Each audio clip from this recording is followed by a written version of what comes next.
Hello everybody, and once again welcome back to How to Guide YouTube channel. Today in this video I'm going to show you how you can remove music from TikTok video in PC, so make sure you follow my step till the end.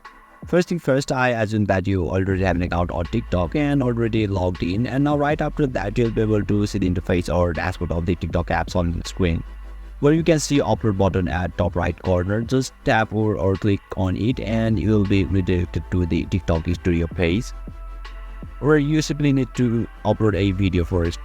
And now once you upload it, you'll be able to see a mute option at bottom of the screen.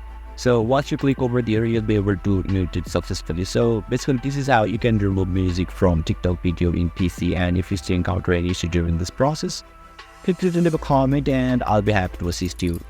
If you found this video helpful, please give it a thumbs up, and if you are new to this channel, make sure to hit the subscribe button and set the bell icon to on so that you can stay updated with our latest content. Thank you for watching and I'll see you next time.